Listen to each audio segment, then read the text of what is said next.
Good evening, everybody. Welcome to the third of our Griffith University Climate Action Beacon Difficult Conversations here at the State Library of Queensland and online. Before we begin, I'd like to acknowledge the traditional owners of the lands on which we're meeting today, here on the bank of Maiwar at Kurilpa, on land that was never ceded. I acknowledge the Jagera and Turrbal peoples and pay my respect to their elders past and present, and extend that respect to all First Nations people, including those of you who are joining us this evening. My name is Samid Suleiman, and I'm a lecturer at Griffith University in the School of Humanities, Languages and Social Sciences. I'm also a member of the Griffith Centre for Social and Cultural Research, and a project lead and researcher in the Climate Action Beacon. The Climate Action Beacon is a 5-year strategic investment in climate action research and engagement, led by Professor Brendan Mackey and involving a network of more than 100 researchers. The Climate Action Beacon involves exciting and invaluable research and engagement across 3 themes: motivation for climate action, future climate transitions, and climate justice. The Difficult Conversations series is being supported under the climate justice theme, superbly led by Professor Sue Harris-Rimmer. Will Australia have ghost towns? Ooh, sorry. Should be a video. Climate change is inextricably linked to the issues of human mobility, displacement, and population resettlement. As the climate changes, we need to recognise that the map of human settlement in Australia will also change. In some cases, that means leaving established settlements behind altogether. But so far, we have failed to consider human mobility as a public concern. Political, economic, and social frictions are inevitable as individuals and populations make the difficult decision to move to new places if they haven't been forced to already. The prospect of climate migration raises several critical questions. What are the consequences for planning and policy? How will it impact the allocation of public resources? What is its influence on our self-understanding of our ethical standards and moral duties to ourselves and others? And, above all, how can we ensure everyone who needs to move can do so with safety, security, and dignity?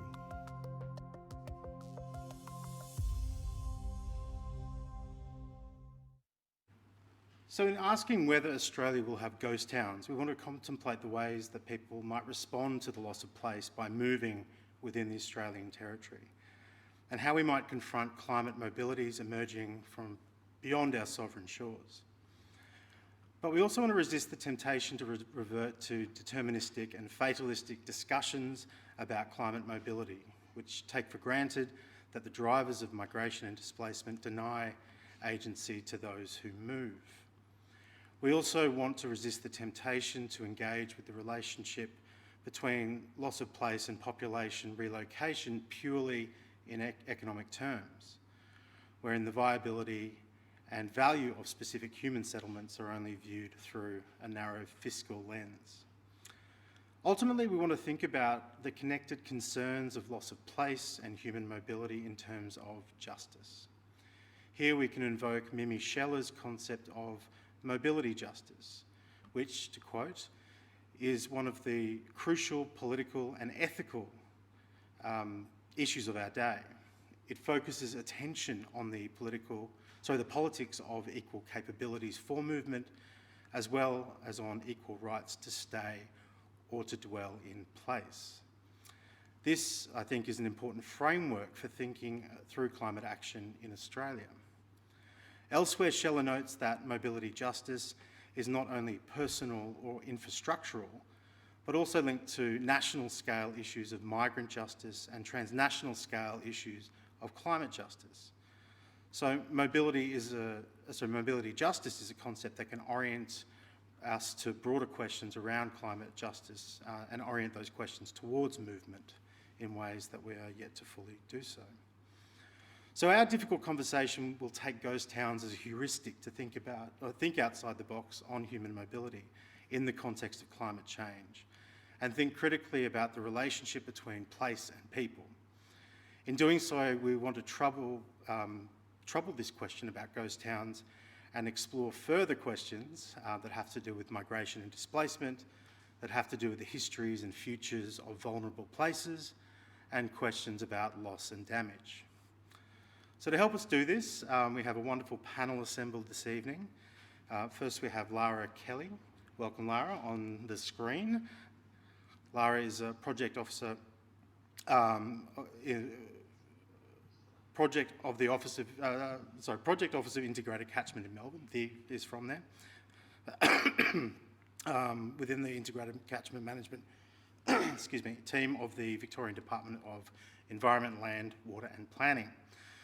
Lara's role involves the strategic and policy review and development to ultimately advance and implement the objectives of the catchment management framework, specifically the Our Catchments, Our Communities program and the Catchment and Land Protection Act of 1994 requirements.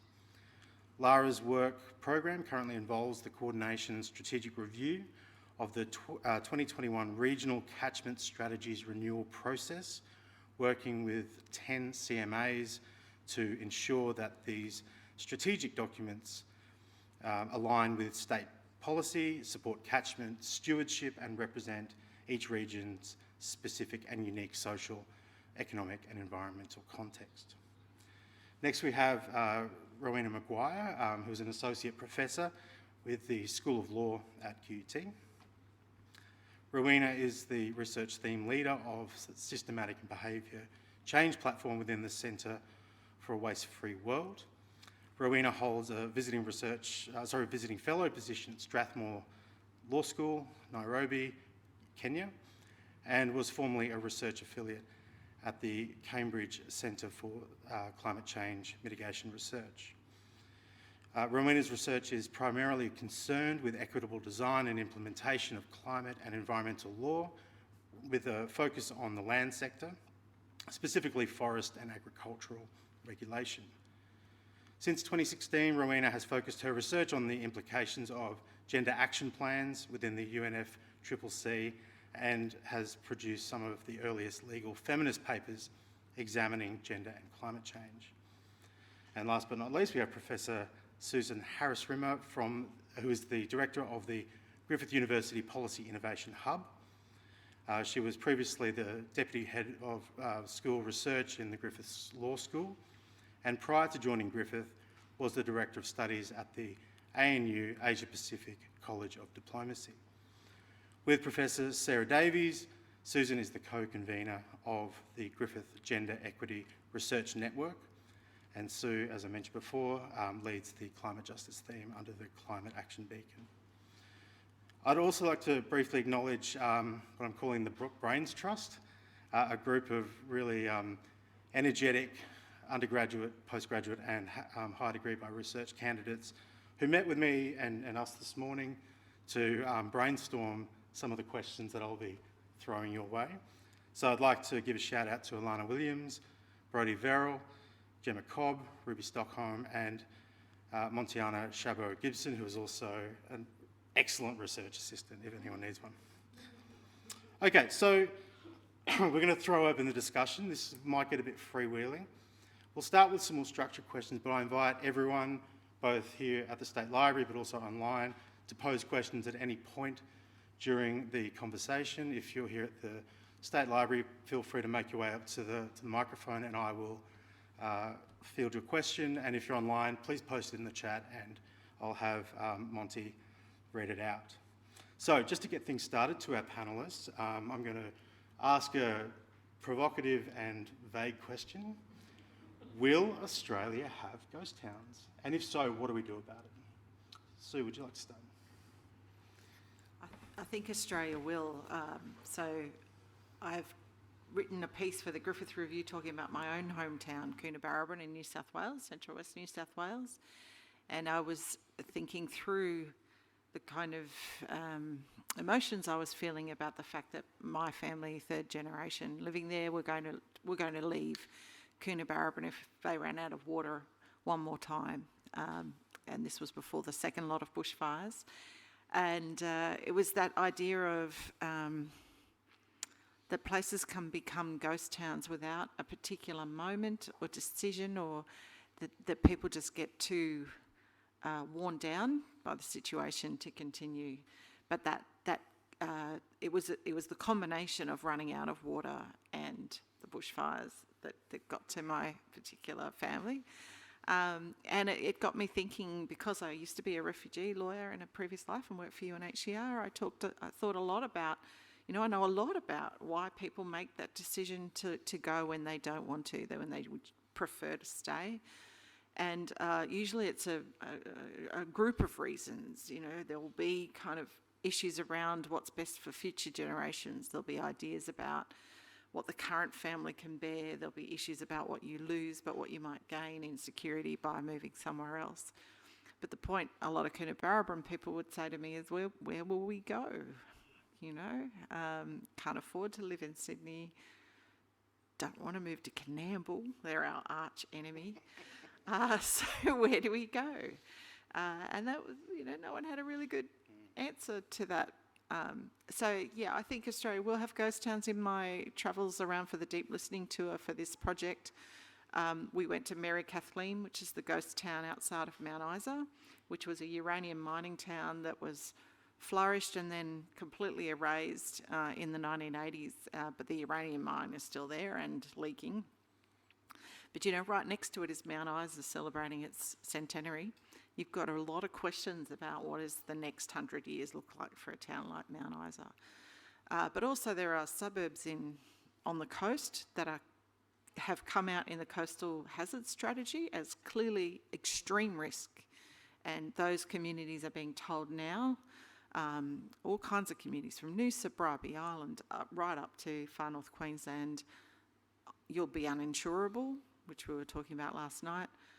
You won't be able to pass your land or your house onto the next generation. It won't be worth what you think it's going to be worth, and you might not be safe here anymore. There's some really difficult times coming for those communities. So yes, I think there will be, and I think it'll be a lot sooner than we think, and I think people are not prepared. Excellent, thanks, Sue.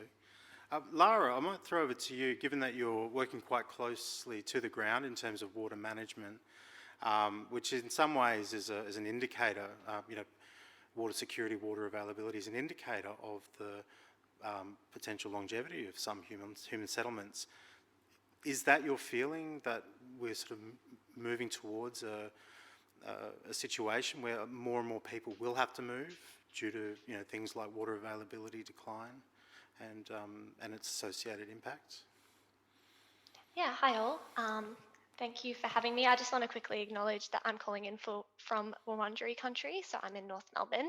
Thanks all for having me. I definitely, agree with the sentiments about there being ghost towns as a result of climate change, resource depletion, water probably being one of those major inescapable resources that are definitely playing a large role. I definitely agree that threshold of when resources may deplete or not be available, as well as those changing climates, as well as when people decide or I guess feel as though they have to relocate, are pretty immeasurable, but they're impending, which is quite stressful. And definitely working newly in the water sector and the natural resource management kind of framework, it's definitely a big focus trying to understand where those thresholds come, what they look like, and again capturing those into different types of modelling for prediction. If there is risk management that can be done around that, but it definitely is something that is impending for sure. Excellent. In some of those higher risk areas for sure, like insurance, it's something that probably one of the first sectors that pick up on that based on their risk averse approaches. Thanks, Lara. And we'll come back to some of those issues around tipping points and how we think about the future. Rowena, would you like to ponder on the question of ghost towns? So I guess ghost towns, it conjures up, I guess, a lot of fear. It conjures up, I guess, the idea of nature sort of almost retaking back over an area that had previously been settled by humans. And I guess that raises a lot of feelings of uneasiness. sort of low populations, very low populations in a space that has infrastructure does seem just creepy, really, to many of us, and sort of seeing the dilapidated, degraded communities. And so most commonly where I've sort of come across this more has been where you've had an industry that has moved on, as Sue's talked about, so where you've had either a manufacturing or a mining sort of sector that has moved on. And then eventually the jobs have sort of closed up, and then you have seen that town also become a ghost town. I think what's beginning to happen and so where we've probably been really focusing a lot of our attention in Australia is not about what are going to be the human impacts of climate change for Australians. I think often what we're sort of thinking about is like what are going to be the human rights impacts of climate change for communities, beyond Australia, for the Pacific Islands, for those kind of very vulnerable places. But I think this idea of ghost towns actually sort of helps sort of centre and bring that back to that Australian context and think actually climate change is going to mean that certain people have to move. Ghost towns sort of evoke that image. Yeah. Thanks, Rowena. Again, we'll come back to that tendency to think about climate mobility as something happening over there. But before we do that, I want to maybe take a moment to reflect on a very difficult period in our history in terms of mobility, and that's the pandemic. So we're currently living through a period of profound mobility transition, wherein mobilities that we have taken for granted, going on holiday, commuting interstate, visiting friends and family, have been taken away for a lot of people. And some people have been forced to be mobile or immobile in very insecure and precarious ways. So through lockdowns, through quarantines, border closures, having to engage in precarious work, ride shares, taxi drivers, logistical drivers, all that sort of thing. Be mobile when the safest thing to do is to stay in place. So what do you think we can learn about this time, the COVID pandemic, and our responses to it, in thinking about a very different but not unconnected mobility challenge, and that is through climate change and its effects on places and environments? Any thoughts, Sue? Would you like to take the first stab at that? I think a lot of us took our freedom of movement for granted, right? None of us would have ever thought, I can't travel interstate, I can't travel overseas, people can't travel from overseas to me, I can't leave within 5k of my suburb, for example. And you can see the impact it's had on our colleagues from Victoria and now from Sydney. In my view, that it is good for Australians to reflect on the limits to their mobility and what government can and can't do in relation to your mobility. The government has a lot of power over where you can move if there is a public emergency. And a lot of what is going to come, a lot of the climate impacts we're going to see are going to come in the form of emergencies. They'll be different to a pandemic. They'll have similar impacts in the types of legislation governments are allowed to use and the types of tools that they have. And one of those things will be limiting people's movement or moving people from place to place. You see it in bushfires, you can see it in flood evacuations, in cyclone responses, and that will be more often, more extreme, and there will be communities that get moved from a place that will have trouble getting back. So we've seen from the bushfires and in the Bushfire Royal Commission report, there was clearly people who have had to leave areas because of the issues they've had with rebuilding or the time that's taken to rebuild. And we still have people, who are in an unsettled situation because of the bushfires 2 years ago. So we need to reflect on that. What rights should government, or what duties should government have around mobility, and what are our rights? And most of our rights around freedom of movement, Australians don't have. And I think the rest of the world's just gone, Australians don't have. So we're a cause celeb in the US for all the wrong reasons, right? Well, I was going to ask you on that, and certainly invite both lawyers in the room to reflect on this kind of black spot in our thinking about rights, and that's we don't necessarily have a clear right to move freely as embodied human beings, as rights holders. How do we? Yeah. The difference between us and New Zealand is there's no Bill of Rights. You don't have the right to freedom of movement as an Australian. It doesn't exist. It's not in the Constitution. There's no National Charter of Rights. So where every other country in the world had to let people come home or go, we could say to Indian Australians, you can't come back, and fine them. You don't get that in any other country in the world. We're the only country in the OECD that doesn't have a right to freedom of movement. You also don't have a right to a passport. Most people don't know that. You usually will get a passport, but you don't have a right to it, right? So, I think that was a big wake-up call for Australians. We've just moved so freely for so long, but you don't have a right to it. Yeah. Rowan? Sue's probably the expert on the human rights discourse. Yeah, I'll let Sue. Yeah. And Lara, how about you? You've spent an inordinate amount of time in lockdown. Has that given you a sense of how some of the challenges that we might face as we move towards thinking about climate mobility more broadly? Yeah, I should disclose that I only came to Melbourne in July, so I've been lucky in terms of the extent of lockdown, but have been locked down since then. I don't really have an answer, and it is, I guess, a pretty common concern, but definitely the reliance on technology to be moving through some of these spaces, if it is quarantine through surveillance or through mapping through these different types of mobile apps, which just can have a lot of problems, and equally just the transition of workplaces. There is an interesting kind of space about how people now define flexibility based on these technology applications and how they can work remotely. So there is, I guess, some positivity in some of those spaces, but there's a lot of things to consider. And equally, a lot of the issues with, I think you mentioned at the start in the preamble about a lot of people taking up very insecure jobs or mobility jobs in terms of Ubering and Uber eating and things like that, which does have a lot of uncertainty with it, as well as a lot of risk. Those frontline jobs are something that put a lot of people at risk. So I probably don't have anything to add in terms of the legalities behind all of that, but some challenges that are definitely coming up about what we could consider or change or not rely on, I guess, thinking about it in a climate change context. Thanks, Lara. And I think that does raise the issue, one of the key issues that we need to think through, and that's that in thinking towards longer term challenges around mobility in a changing climate, we're not starting from a settled base. We are actually in a very complicated period in terms of mobility and immobility, who can move, who has access to movement, and who has the right to do so.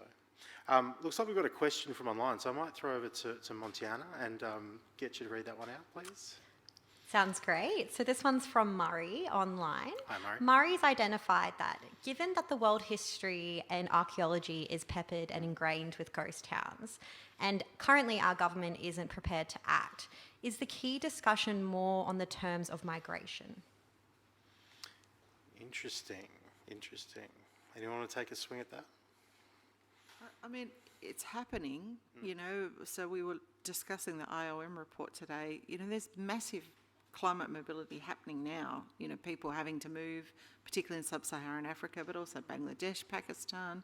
People are voting with their feet when they can't cope with the climate extremities, but even in America. So one of the things I'm really interested in is that human rights law centres in America have been producing these things called managed retreat kits for communities, so that communities can figure out, those in New Jersey or those in Florida can figure out how to move, because they're just, New Orleans is another one, being overwhelmed by the climate impacts in those places, and some folks with the bushfires in California. So the idea of a managed retreat kind of kit for people is not a conversation we're having here, and I feel like it's on its way and we're not prepared. We're having it only in relation to very wealthy beachfront properties. That's where we're having that conversation. So that conversation is playing out in New South Wales for very wealthy owners of land, but not for anybody else. Yeah.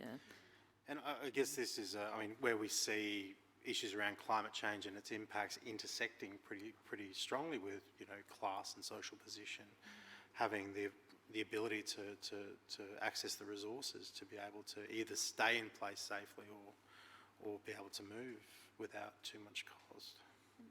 Yeah. We don't have enough water for the current, where are we going to go is always this question. Yeah, that's right. There's a reason people live on the coast. Yeah. Well, I guess we might use that injunction to pivot to Lara, and you know, given that a lot of your work is around sort of the regional areas, where do we go? Where are people? Are people thinking about, you know? I guess the global picture suggests that, you know, we are becoming an urbanised world, right? And that, you know, more and more people are moving towards cities, but obviously cities aren't endlessly absorptive. You know, they can't absorb people forever. There are carrying capacity limits. So what's your sense about how these sort of slow accreting impacts on climate change around water, its impacts on agriculture and habitability of places? Do people have a sense of where they could go or want to go if they need to go? I think there probably are senses of where people want to go or what that would look like. But in, I guess, a government policy context, what we're quite often seeing and continuing to see is a lot of, I guess, solutions fabricated out of different types of engineering solutions, a lot of creation of resources or reuse of resources rather than, I guess, a reduction or a limitation in what we're actually expanding or using. There is definitely, I guess, a hybrid of the considerations of population growth in areas and how those water contexts handle those. I don't think they consider potential climate refugees and the changing of population demands, as well as a lot of those influxes and defluxes with ghost towns. So there, I think, are a lot of uncertainties that come with how we're preparing for this. I think it is, I mean, in the context that I work in, a conversation that happens, but in terms of its actual execution, it is very different. And Victoria has a really interesting kind of regional context with very varying, I guess, regions, especially how we, I guess, define our catchment areas. There is, conversations happening in agricultural spaces about how water can actually be used or reconsidered, how agricultural type of land uses can become more climate safe without relying on technology, if that's reuse, removement of water. But again, it's often about shifting water around spaces to meet those demands rather than trying to reduce those demands, I guess, which is interesting to see. And I guess it does raise the question, and this is something you mentioned earlier, Rowena, that's that from time to time, depopulation of particular areas is driven by the needs of industry. And industry obviously develops an infrastructure around it to do what it does, on which, you know, the rest of a community might come to rely: water, gas, whatever. So is that an issue that we're adequately confronting, the fact that a lot of the futures of places and the migration futures of people in those places depends quite a lot on, you know, the companies and the industries that are willing to continue investing in those places? Well, I think we're talking exactly about the problem we have in Australia, which is that jobs versus environment discourse, which really underpins all of our climate change policy. And it's the fear of losing jobs associated with industries and votes, therefore, for government that really has prevented sort of moving forward in this space. So if you just look at the most recent sort of reactions to the 2050 net zero pledge, which is really not sufficient in Australia, but, you know, is like, well, I don't know, it's really not sufficient. But anyway, if you look at the communities are worried about that, and I understand that worry. It's tricky. If that's your livelihood, that's your income, that's where you've lived, that's your community, it's very scary when there's no other clear solutions on the table for you. And it does feel like you are being forced to bear a burden that other people aren't being forced to bear that burden. But absolutely, I mean, that's what's underpinning so much in Australia is this fear. And yeah, I mean, I don't think we're confronting it properly at the moment, but I also don't think we're confronting the fear of what 2 degrees warming looks like. I think that fear isn't as real. I think the fear of job loss is real. The fear of 2 degree climate is not real. Yeah. And it's not all jobs are treated equally, right? So you could understand people in Weipa having this, very, really hard conversations about their future and what it looks like. But what about the jobs for people who make their living off the Great Barrier Reef and, in tourism? So we heard a lot about people saying, what about our jobs? Our whole, economy is based around the reef, and if the reef dies, our jobs go with it, and no one cares about our jobs. So there is this interesting idea, not all jobs are equal in this particular debate. No. Job numbers are perhaps, job numbers. Even then, Electorates are very important. Electorates are very important, yeah, that's right. But, you're looking at large job losses around the Great Barrier Reef. So it is, but, that you don't want to treat the reef as an economic commodity either, right? Yeah. So I guess in some ways this pivots us towards, I'm going to come back to the second half of Murray's question a little bit later, but it pivots us towards decision making in some ways. So do we know enough about who makes decisions about when to stay, when to move, on what information those decisions are made, who is enabled, capacitated, empowered to make decisions over their own mobility futures, to be able to make decisions of where to go or how to move or whether they can stay, and what would need to change for people to really have a say in how they either move or stay in response to a changing climate.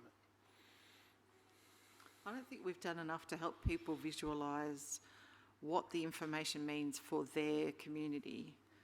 So you can read the IPCC report, go on, it's only 50 million pages, but you can read the executive summary of the IPCC report and you'll go, okay, you get an idea of roughly what's going to happen to Australia, and then you can look at the Queensland climate strategy, you can get roughly an idea what's going to happen to Queensland. But for most of us, we need to know, okay, this is what's going to happen in the Gold Coast or Cairns, or, we need to know what's going to happen to us and our particular suburb and our particular issue. And so what I'm really liking is there's lots of data visualisation tools that are coming out, and they will give you kind of the climate modelling, and they'll show you in this scenario, this scenario, this scenario.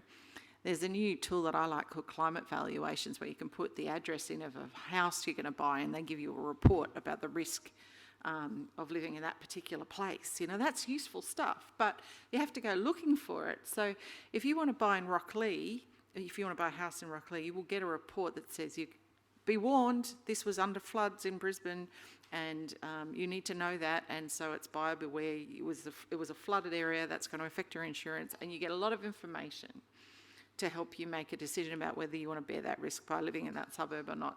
So if you weren't here during the previous Brisbane floods, at least you get alerted. I feel like we need that sort of information now for people all over Queensland. So this place, Stanthorpe ran out of water and had a bushfire. Look out, turns out rainforests can burn. This is the Queensland Coastal Hazard Strategy. Here are the extreme risk areas. Before you buy a house on the mangrove swamp, you might need to know that this is not a good idea, and this is your risk of storm surge and everything else, which you can't get insured for actions of the sea. So you need to know that stuff, and at the moment there's nothing prompting a person. They have to do their own research to find out what their climate risks are, and even then it's generic. It doesn't tell you, well, I'm a student and I'm 20 and I'm renting and I'm, what are my risks? It's not that level of detail yet either. So I feel like the person is bearing all the risk, and the state has a duty to tell you roughly what your risks are, I think. Right? Yeah, I think what Sue said earlier was really interesting when she was talking about her hometown, is that actually there's not one point at which you realise that migration has become an option. There are multiple drivers that will drive people, and actually responsibility for climate adaptation in Australia has been placed squarely on the individual. So it's been placed squarely on the individual to hold adequate insurance, and that's really our only mechanism for dealing with adapting to a changing climate within Australia. Local government is where this is beginning to hit the front line, because local government is the government that gives the planning approval for these places.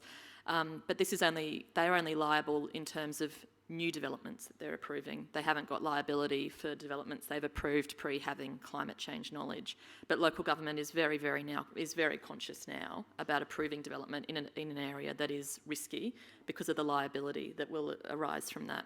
But that doesn't deal with the majority of infrastructure that's already built, where actually nobody's liable for allowing development in areas where we shouldn't have development. And we have a lot of development in areas where we shouldn't have development as well. Lara, did you want to jump in from a planning perspective and how these issues are kind of filtering through your work? Yeah, for sure. It's interesting that last point, just talking to the planning approvals and I guess coastal hazards.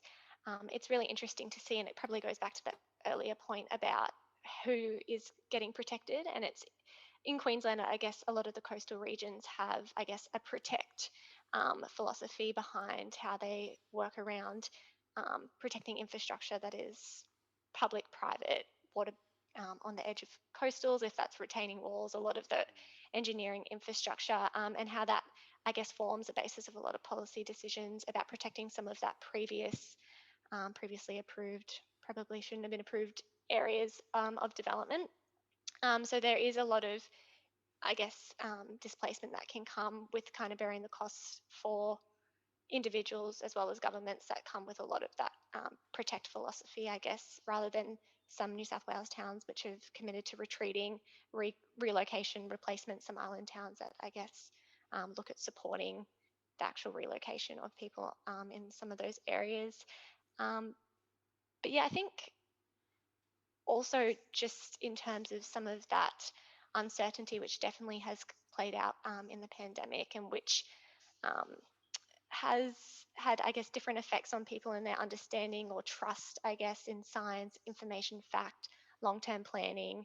It does, yeah, it really definitely comes down to, unfortunately, that fear-based, I guess, things that you can grasp about losing a job or having to lose your home, rather than these numbers that seem scary, far off, don't really make sense. And I think, yeah, there's definitely a duty to be making those more accessible, more realised. And I think, yeah, state definitely can play a role in delivering that. I really don't know what that looks like, but it's definitely a space that needs to be developed a lot more because it is, yeah, it is coming. And unfortunately, it is often more privileged people that have the ability, accessibility to access that information, understand that information, which again just creates more disadvantage across the community. Thank you. We might pass over to Monty for another question. Kind of touching on what you were all mentioning prior about kind of relocation. We have Wendy Flannery that's asked a question. And it's kind of around, so we have in our cities, obviously urbanisation is increasing, and we also have people relocating to our cities' environments. And if we're given kind of Australia's geography, a lot of our cities are adjacent to coastal environments. So her question is, won't a lot of the movement in Australia be from highly populated coastal areas and because of ocean events and sea level rise? So what Wendy's kind of articulating is, are all these people going to be relocating to coastal areas for them to have to relocate prior? Thank you. Excellent question. Lara, do you want to kick that one off? Sure. Thanks, Monty. That's a big one. Yeah, well, I think it is interesting, and to my knowledge, I don't think there is, I guess, any strategic planning or kind of mapping that I can see publicly about how that fluctuation might move along coastal areas, if it is relocation from rural to coastal back to rural or to semi-rural, peri-urban. Yeah, again, I think a lot of those decisions are formed based on a lot of factors, personal as well as outside of our control, if that's access to infrastructure, access to resources, access to affordable housing, and a lot of those kind of big ticket items and wicked problems that continue to be, yeah, very difficult to solve.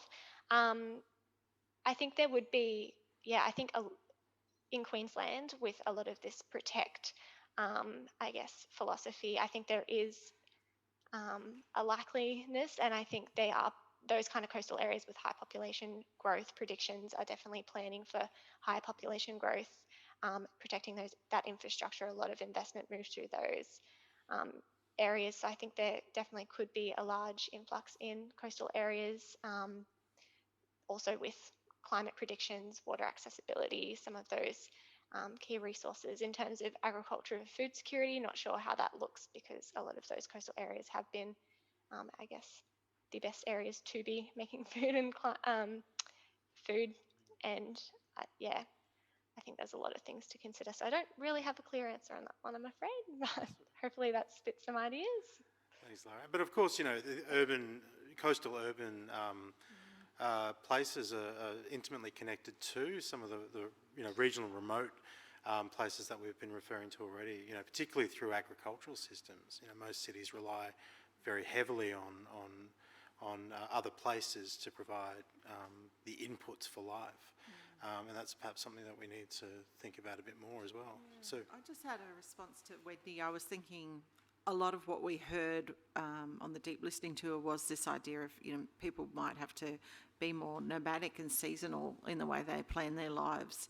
So if you live in central West Queensland, you just might have to get out of there in January because it will be too hot to be healthy for you. We heard a lot about that. So, we focus on the coast, but, there's a lot of inland Australia that's just simply too hot to bear. And you'll have more and more hot days where you could have heat impacts, and we'll be talking about climate health tomorrow night. But, that's a really big issue for a lot of our inland communities. So, you might have to go south for summer or whatever it is. And then when we were looking at the sea level rise maps for Cairns, the Gold Coast and Brisbane, it might be that people move to different parts of Brisbane. So we kind of know, we already know which bits of Brisbane are in a bit of trouble. Boondall, near the airport, Rockley, there is clearly problems. The places that flood easily now. But there will be parts of Brisbane that are higher, But also if you think of Western Sydney and that last really terrible flood, then you think about the Blue Mountains and their bushfire risk. Like, you just keep thinking to yourself, oh my goodness, where are people going to go? But you were talking about the information sources of the ultra-rich. I was talking to people, architects who are building ultra-rich houses, and they're all portable.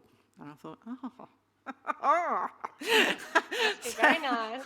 portable house on a massive scale. Tiny, houses that can go from your beach to your hinterland, And I thought, oh, good Lord. Wow, it's quite a mobile utopia. But I mean, it's an interesting proposition, this idea of adjusting or being more nomadic, thinking of ourselves, because we don't do that very well in this country.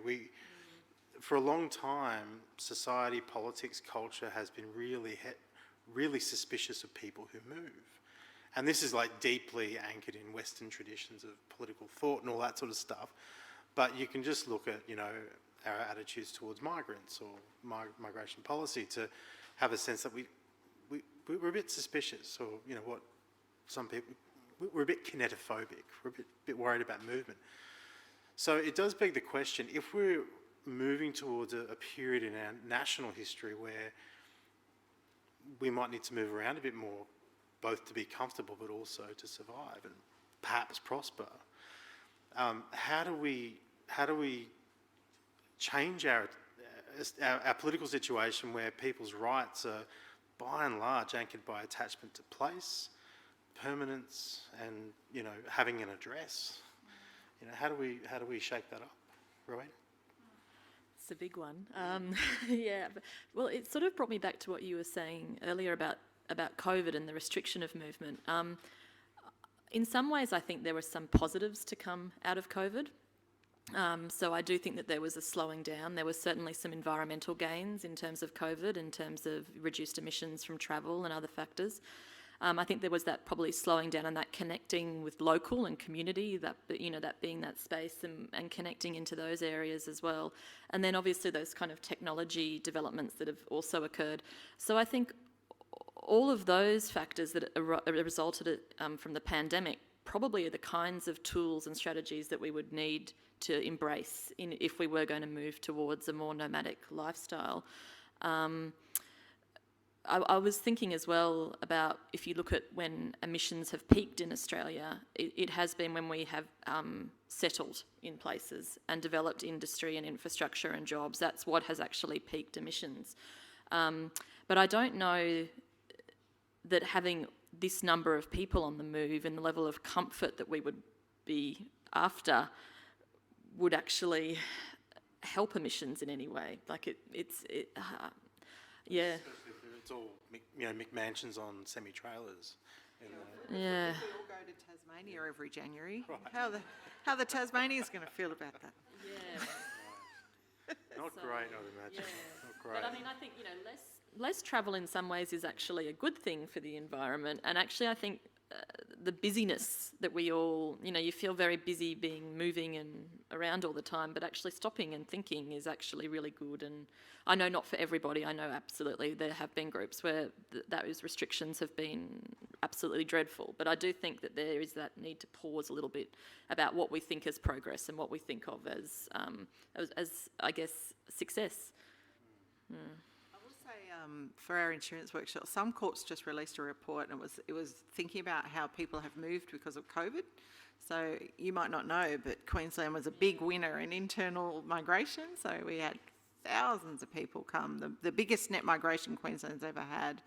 But Suncorp was saying people, when they surveyed them, I think it was 80% had not considered the impact of natural disasters or extreme weather on their decisions. So they may be moving to places that they didn't understand the risk of. So that was nerve-wracking. But we did have a heap of internal migration during COVID. People were moving with their feet to the regions and various other places. So the unexpected property price boom and the implications for tenants has been really scary from COVID. That wasn't expected, and those implications are really scary for groups vulnerable to climate change. It's very real, those problems. Yeah. Absolutely. So we've seen that people are voting with their feet. Deploying their resources to move to make their lives and their family lives more comfortable. But not everyone's going to have that level of resource. Some people will need, and some communities will need more assistance to move if and or when they need to. So where does that help come? Where should that help come from? During COVID, we've seen the deployment of the Defence Force to sort of manage some of these challenges.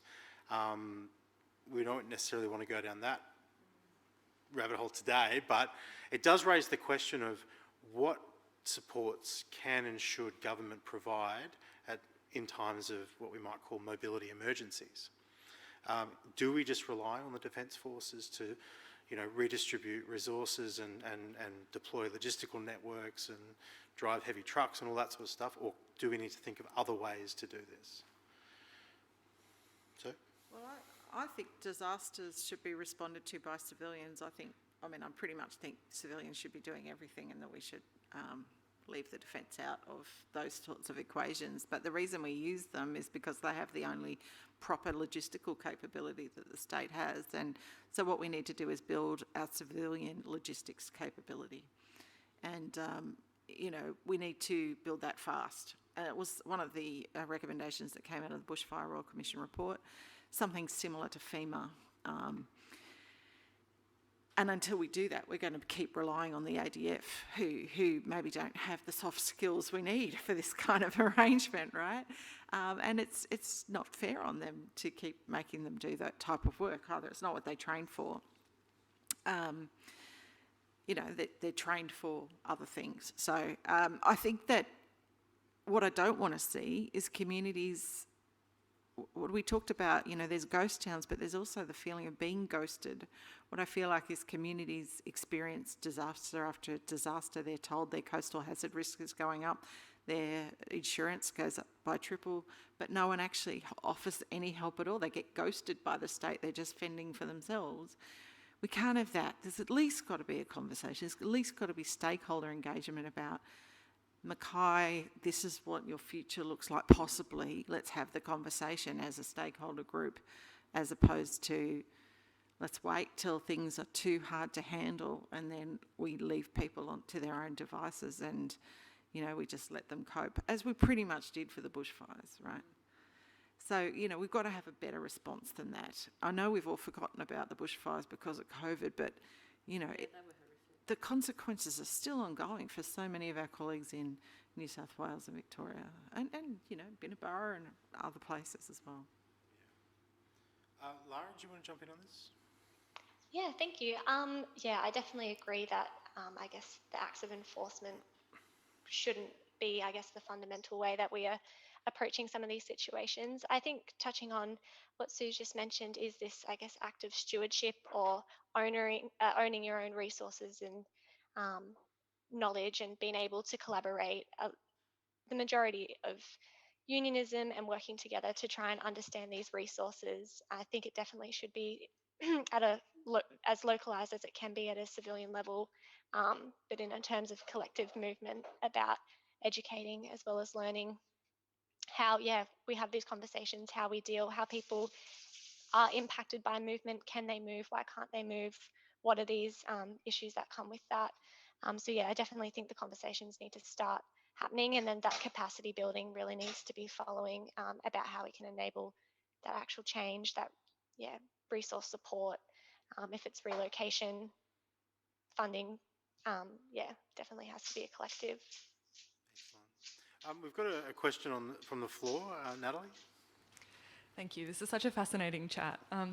I wanted to maybe take a step back to the previous topic around, I guess, the governance implications and some of that fear and anxiety about movement and people who move and practices of nomadism and how I think in this context, in so-called Australia, that's really intimately linked to settler colonialism and white possession, what Eileen Morton-Robinson calls the white possessive, that fixing in place is a big part of maintaining settler ownership over stolen land. And I guess I'm curious about how we can avoid in this conversation about planned retreat, about transition, about moving people again in large numbers, how we can avoid reinscribing terra nullius, how we can avoid reinscribing white possession at the expense of traditional owners. Thanks, Nana. That's an excellent question. And I guess to add to that, also not to reinscribe the historical and contemporary traumas of displacement that many people, and certainly many Indigenous people, have experienced, even here in this place. So, we do have a violent history of movement. We certainly do have that. But we struggle, I think, collectively to come to terms with that. I mean, we occasionally celebrate our multicultural migrant history, occasionally, but we often forget that comes with movement and mobility. And I think another example of our kind of collective amnesia about the centrality of movement and mobility in and for this country is the diminution, the fact that we don't treat many migrants, particularly temporary migrant workers, well. And we treat a lot of people with suspicion, and we treat a lot of mobile people as security threats until proven otherwise. And there's a long tradition of that, globally, nationally, and it has many kind of determinants, and long genealogies. But it's a really important thing, I think, to bring to the foreground of this conversation as well. Rowena, do you want to jump in? Well, I mean, I think the issue Nat's just raised there, I think, speaks to our history of forcibly removing communities around and breaking them up and disconnecting them from their land and their culture, and that's essentially what we're sort of looking at doing now, but with a lot more sympathy than what we have done in the past. And I guess this kind of raises some of the debates I've seen around that kind of framing of climate emergency and why it's probably good to avoid the term climate emergency because of the powers that come when you declare an emergency, and those powers do tend to be those defence powers and those powers that compel and give a lot of power to state actors, to government actors in those instances. And so really movement needs to be movement that is movement with dignity and movement that is community driven. But saying that, I think while we don't want the defence to be responsible for movement, the government has to play a role. And so I think we need to figure out, so what is it that federal government is meant to do? What is it that state government is meant to do? And what is it that local government's meant to do? But also we need to think, like, be realistic that the government budget doesn't exist. It's not, we don't have enough money to actually support everybody that needs support. I mean, that's the reality of it. We don't have enough money to buy every property back that needs to be bought back. These are the difficult... We probably did 20 years ago. Yeah. Yeah. When we should have done this work. Yeah. I mean, there's so many levels of climate injustice, right? So if you think about climate justice for a while, it kind of overwhelms you. So first, that there are countries who have not contributed to emissions, particularly who are bearing the brunt. And I'd say the Pacific Islands, for example, but also the Maldives and sub-Saharan Africa. And, you know, there are countries that are really copping it who have contributed nothing to the problem, and yet they're the front line. So that's the kind of crucial inequity that's being discussed at COP26 when it comes to loss and damage in climate finance. You know, what is the role of the industrialised nations who created the problem to those nations who are on the front line of the impact? So that's the kind of the meta big justice issue that they're talking about. That inside communities, you also have these layers of injustice. So the Torres Strait Islands are taking the federal government to court at the moment, and they've also made a complaint to the UN Human Rights Committee about what they see as the abrogation of responsibility for their right to life, their right to cultural rights, and their right to, you know, a sustainable livelihood on the place where their culture is derived from. 40 to 60,000 years of continuous settlement. And, you know, even our laws don't help. You know, what are they going to get? Compensation payments? That's not what they need. They need to be able to stay in the Torres Strait in a viable way. They're looking at some soft engineering options, as you were discussing, the protect idea. But, you know, there's going to be a lot of these inequities. You know, there will be people who have not contributed to the fossil fuel industry, have in no way benefited from the profits of those industrialisation, and yet are bearing the cost. And it just feels, if you think about what got rid of terra nullius, the Mabo decision, and then you think about that same community finally getting their rights understood under Western law, only to have them taken away by climate change, not of their doing. Like, this is some serious tragic justice inequities going on here. And then you've got the other issue about people who are already experiencing human rights violations, who will have everything made worse by climate impacts, which is, you know, all the existing inequities in society. So there's just, it crushes you when you think about it too hard, you know. So, but it also means that the government's got that role to play. You know, there is a clear inequity happening to these communities. Our legal remedies are inadequate, but at least they have to be tried and tested. The UN Human Rights Committee is about to come out with its decision, and I think the Torres Strait's going to win, the Torres Strait 8. And then what will we do? This is the problem, is these litigations, they sound good, they raise awareness, but actually the outcome of litigation is usually not great. It's not great. So, you know, like you might have heard of the Adani mine litigation. The mine is still legally approved, regardless of all of that litigation. And as Sue says here, this is, you know, some sort of financial payment which doesn't in any way, you know, resolve your cultural loss. Yeah. There are some government levers that work for some groups of people. So for some of us, being asked to move from one community to another community and getting financial incentives and compensation to do that, that might be okay for a lot of people, but it won't be okay for traditional owners whose cultural rights are drawn to that place. For most of us, it'll be sad, but it won't redefine our identity. But for some people, it will. And what are the remedies for those people? I guess now we've just canvassed some of the big structural barriers to equitable or just climate mobility, or just mobility in the context of climate change. But given that we have two recognised feminist scholars on the panel, and possibly a feminist planner too, I'm not sure. I'll just assume so. Anyway. Well, it's a good look. This is the first anti-manel I've ever been on, so this is great. Anyway, so I'm particularly interested in hearing your thoughts on the invisible barriers to more positive process and outcomes when it comes to relocation, migration, movement as adaptation. Particularly thinking about the invisibilized gendered social relations that either compound or will be compounded by climate change and its impacts. How do we make those more visible, and how do we act upon them? Well, I mean, I will say climate change impacts all of us. It's there's no hierarchy of suffering here, but there will be different impacts, is what I try to explain to people.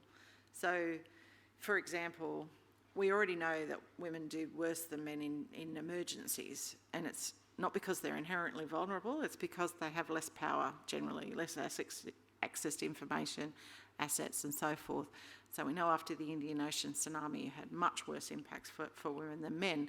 And people go, well, how can that be right? The tsunami doesn't care about gender, but the way we respond to emergencies is still heavily gendered. So women lose access to birth control or reproductive health. When their family is economically compromised, the first thing that happens is the younger girls are forced into marriage. So we get this massive rise in forced marriage in places where climate change's impacts are happening right now. Issues that are actually predictable if you kind of know what happens to gender in disasters generally. With everything with climate change, it's this kind of power of 10 scale that kind of goes up. But also the main thing is women aren't in control of the decision-making processes. They don't own the land. They're not the politicians making the decisions. If you look at the COP leader panels, I think there's 3 female speakers, and one of them's the Queen, for God's sakes. But there's hardly any. There's still only 20% of the world's leaders, right? So you're looking at a world leadership making these very serious decisions with only 20% female representation, and barely any of those women are the most powerful leaders in the world. So you have these crucial decisions constantly being made without the benefit of women's lived experience and all young people, I must say. So I mean, a lot of the issues for me, the other big layer of inequity is, all these decisions that we should be making on behalf of the young people now, their children, their children's children. We're just squandering it. And where's the voices of young people at COP26? So, we keep getting told this is the moment, this is the last chance. And you're like, well, you're not going to get the right outcome with those voices in the room, and only those voices. But may I say, there's a lot of people outside the room in a big line. I'm a virtual delegate to COP. I'm getting these messages all the time saying, we're sorry you can't get into the venue. I'm thinking, what is happening in Glasgow? But there's thousands of people at Glasgow, but the people who are actually making those big decisions, the G20 leaders, it's not an inclusive group.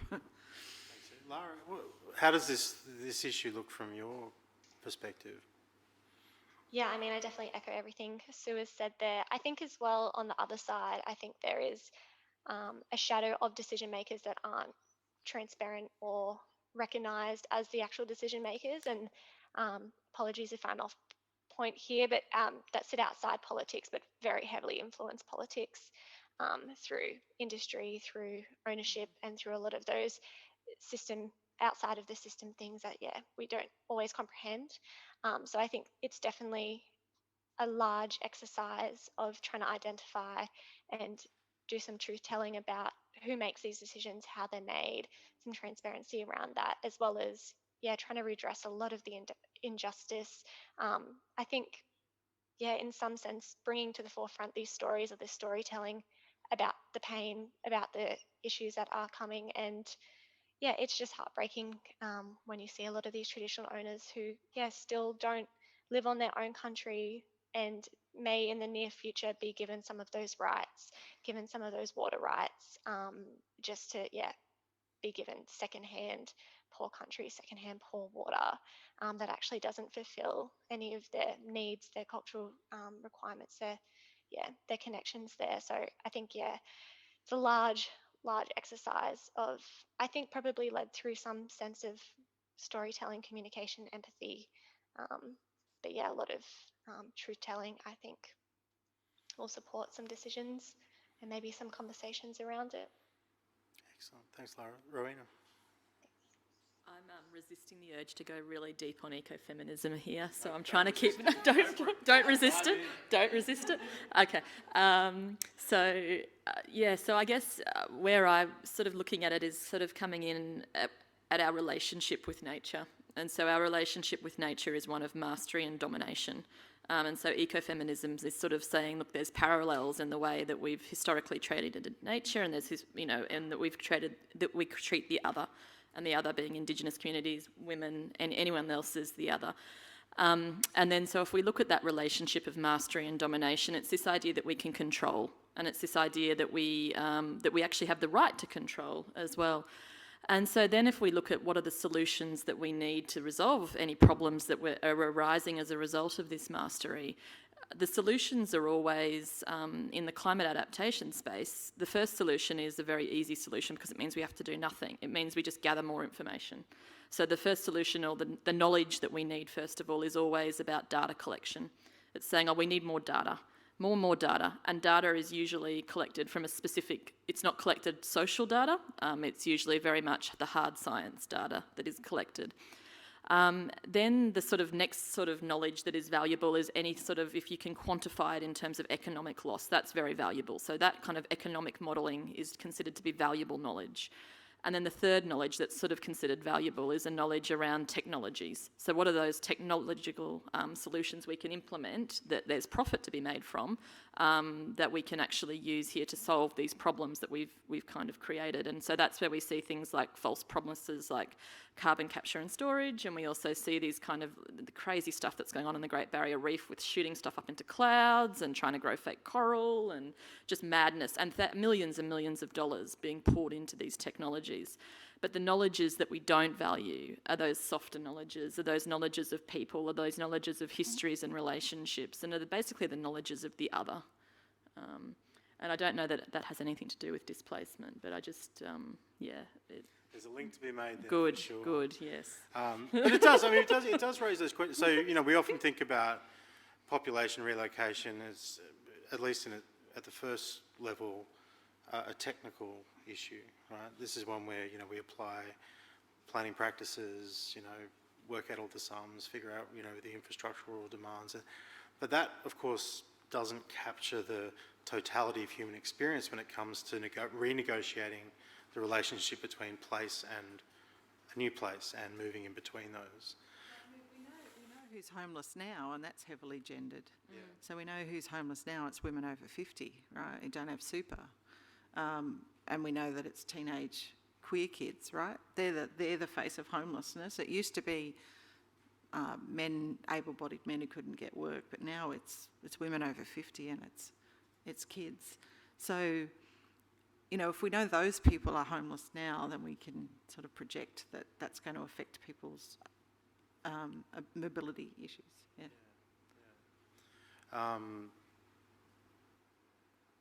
Excellent. So I'm just going to switch lanes now because I want to come back to mobility, but hopefully on a slightly more positive note to finish off. Hopefully. We'll get there. Or at least an aspirational note. Hope might be a bit too much. So we many of us, and certainly as a national society, we're sort of facing the prospect of some people having to leave places and say goodbye to those places. So I guess I'm curious to hear what are your thoughts on how we best prepare for that, for leaving, right? And to think about how do we deal with the economic and social consequences of the abandonment of place.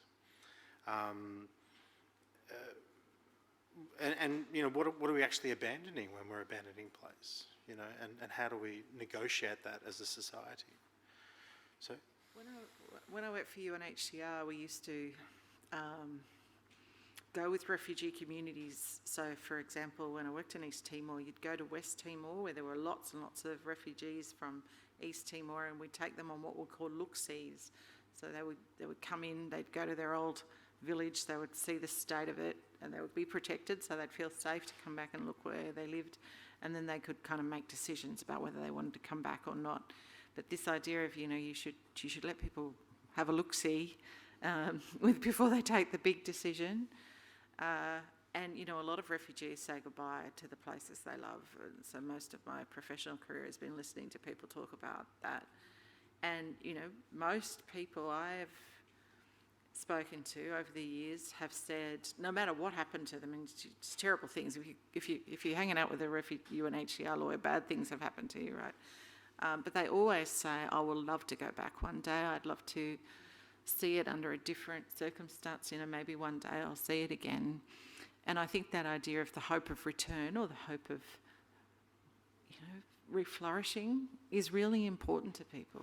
I don't want to see anything bad happen to Coonabarabra, and I love it. I love it with every fibre of my being, even though I couldn't wait to leave it when I was a teenager, hand on heart. But I love the place. It's my home.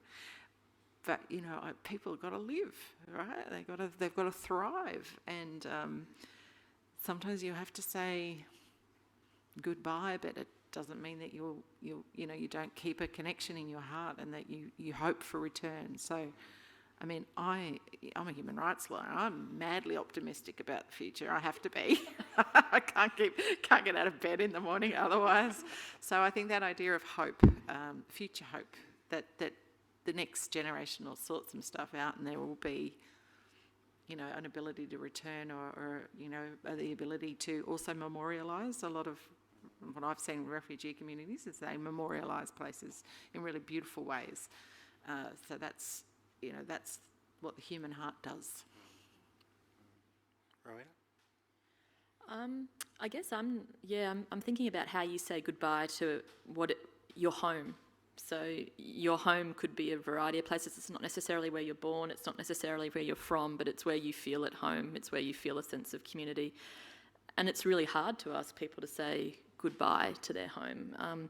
If I had to say goodbye to my home, I'm trying to think about what it would be that I would want. And I guess I would want lots of time to make that decision. I guess I'd want lots of information. Support. It's really, really hard to imagine saying goodbye to where you feel your home is. It's really hard, and I think, I don't think that there are easy solutions, but I do think that having frank conversations and talking honestly and openly about it and not pretending it's a problem is probably the starting point. It's going to be difficult. Yeah. Lara, is this something that you've thought about much from a planning perspective, given that much of your work would be about preservation of place?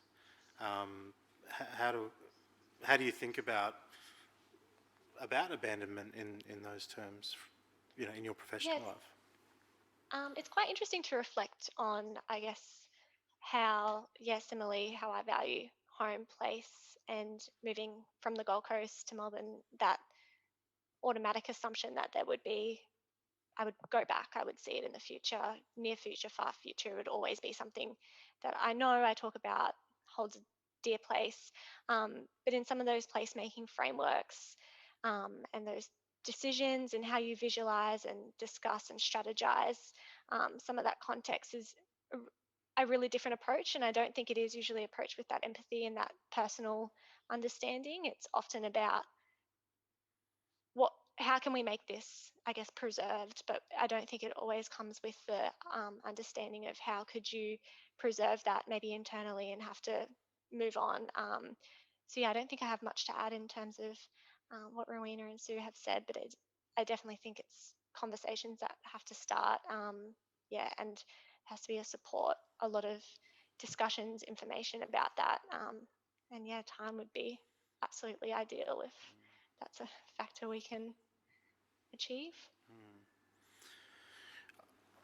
We've got about 10 minutes left, so I'm going to quickly pivot to this question of loss and damage that we did discuss earlier today, but I think it'd be worthwhile revisiting now. And then I want to, again, try and end on a slightly more positive note. But I will remind our wonderful audience, if you have a question to throw into the mix, feel free to make your way to the microphone, or if you're online, feel free to drop a question in the chat. We do. We absolutely do. Hey, there he is. All right, Ed, I'll come to you in just a second, but I just want to throw this question in.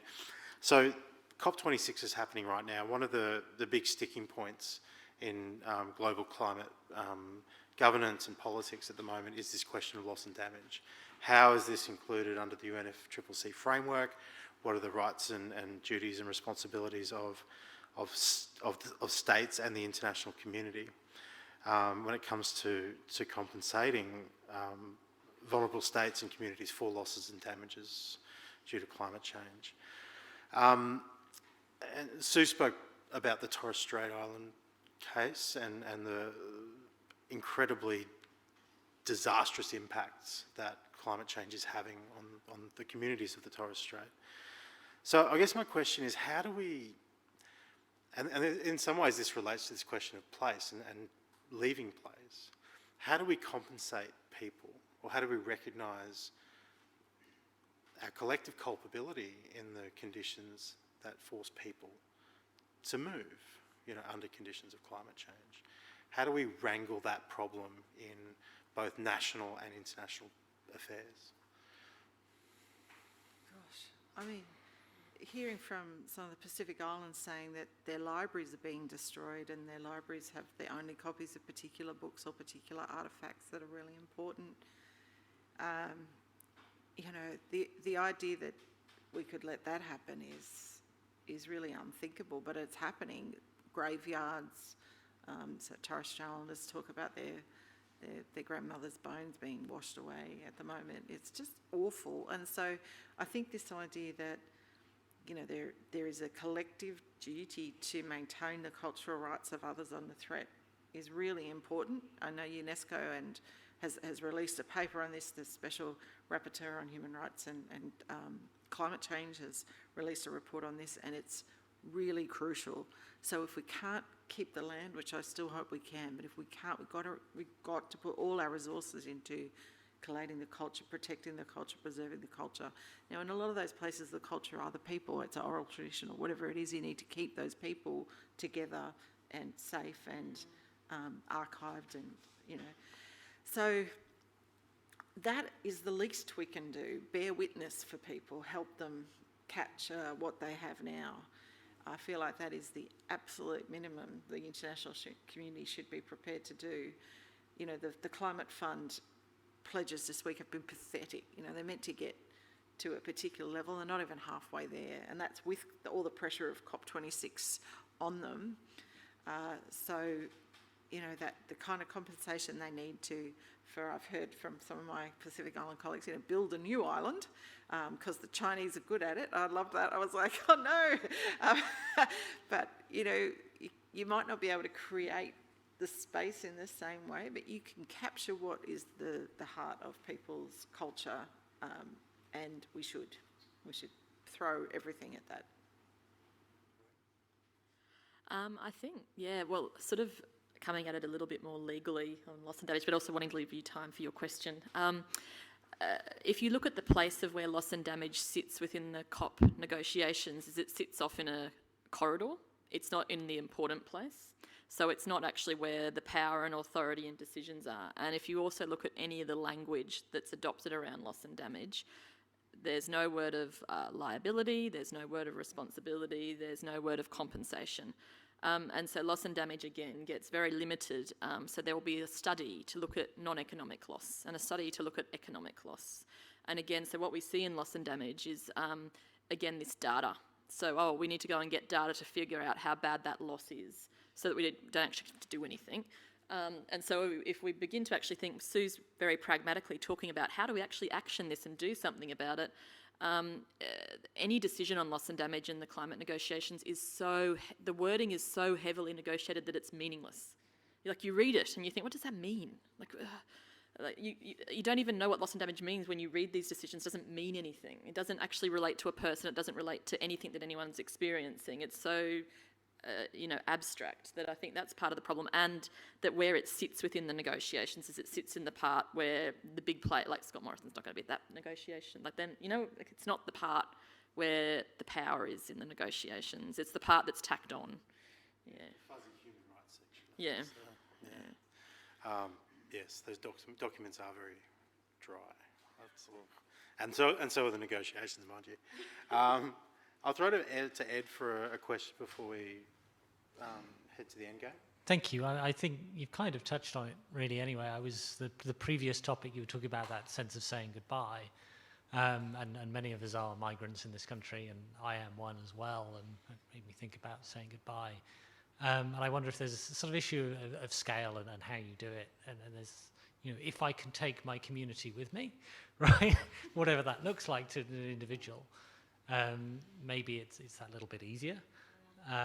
So is there anything around looking at, and I know there's been talk of sort of trying to move whole islands of people and that sort of thing, but that idea of preserving at least something, knowing that we're going to give up, we're going to have to lose some land, and the communities who've moved around all the time, and they're connected to a bigger region, right? And I sometimes, I miss Europe more than I miss Britain specifically. So, is there a scale issue there? So there are, there are samples of, there are examples of where you've already moved communities globally, where you've packed up a community and tried to move them. And the issue tends to be, so this has happened already in North America with communities. It's happened in the Pacific already as well. So generally, the issue though is about finding land that, if there's not enough land to move this new community to, is generally the problem there that arises. Which doesn't really answer the question, but it says, like, it's a real, I think the point you're raising is a good point, which if we're saying, how do we do this, what would make people feel better is that sense of moving with people that have a shared history and culture and knowledge of your place. But then the challenge is going to be finding land for all of those people to move together. That sounds right to me. I mean, if everyone in Coonabarabran could take over Coonamble, for example, on maybe next Tuesday, or Parks, God damn them. So you could, that's right. We take the clock tower and Siding Springs and off we go. But I don't know. I mean, the big thing about Coonabarabran is the sky. So it's not the same without the sky. You have to be under those stars in that place. It's the darkest place on the planet, so you see the skies really beautifully. So I don't know how you recapture that in other communities, but I feel like some of the things we're seeing out of the Florida, New Jersey kind of idea is this idea of, you have to move communities together in land swap deals, but trying to make sure people have a life that is the same and not worse is the hard part, exactly.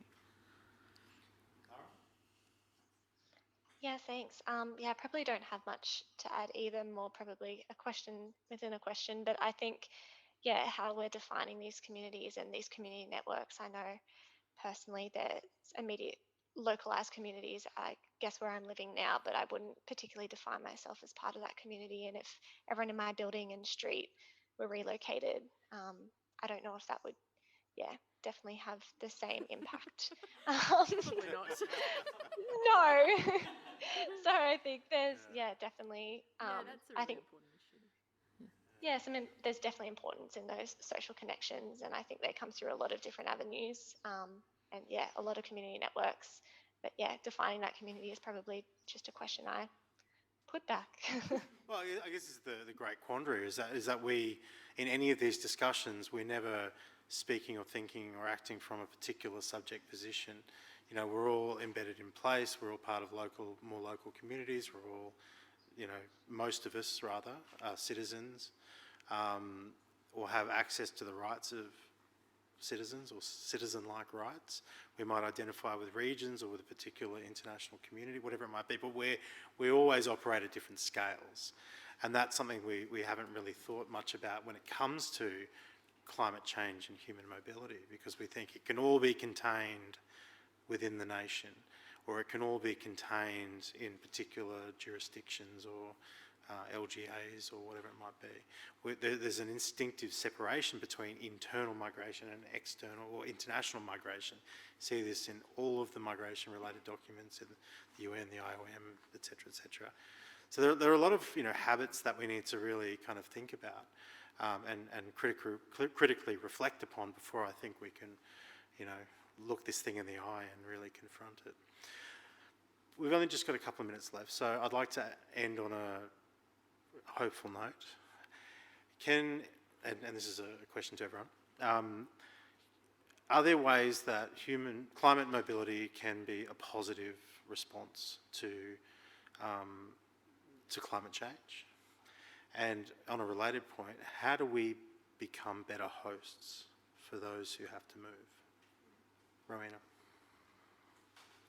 Well, I guess if we take a long view of history, we have been a mobile population and we have moved in the past. So this isn't something that we haven't confronted before. So history teaches us that we have always been moving. We've always moved, and we've moved for different reasons that aren't climate change, but we have moved. So I guess if we look into our history does provide answers into the future about how we do move.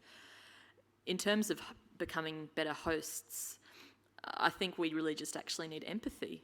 I think we need deep empathy to understand what it is to lose a home and to have to move, and to not necessarily want to move but have to move, and to foster that empathy, not just within individuals but within structural institutions as well.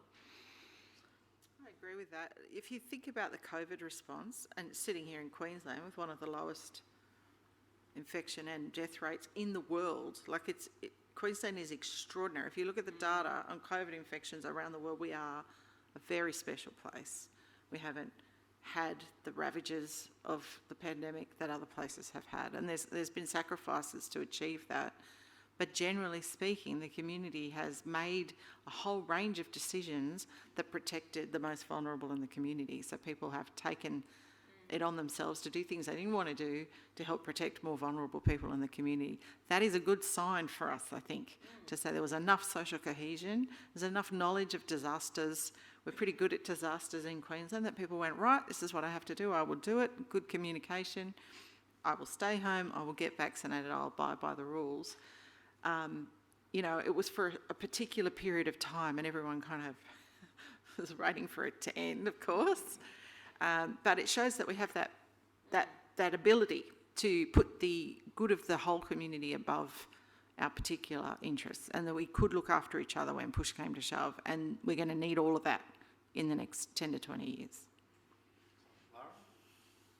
Yeah, thank you. Yeah, I probably not much to add, but definitely agree that I think there's some learnings from the current ongoing previous COVID climate, and how that has had impacts on mobility fundamentally, and those really emotional things for people, whether it be family related, health related, job related. There's been quite a lot of impact on a lot of people. So I wouldn't say leverage off that, but in some in some aspect of that way, I think there's things to learn from that, as well as to, I guess, consider in future discussions, future ways that we talk about how we know what this impact feels like on a very short-term, low-scale, restriction-based kind of climate. How will this look where there is, kind of no dead end, it's ongoing, it's uncertain, but they have those fundamental or baseline issues and impacts on people emotionally. So empathy is definitely a large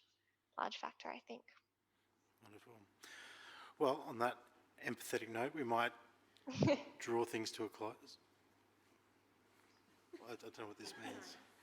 Snacks. Oh, sorry, yes. I was getting to that. So, the universal sign for snacks. Please let me thank our wonderful panellists, Lara Kelly, Rowena Maguire and Susan Harris-Rimmer. Quick round of applause.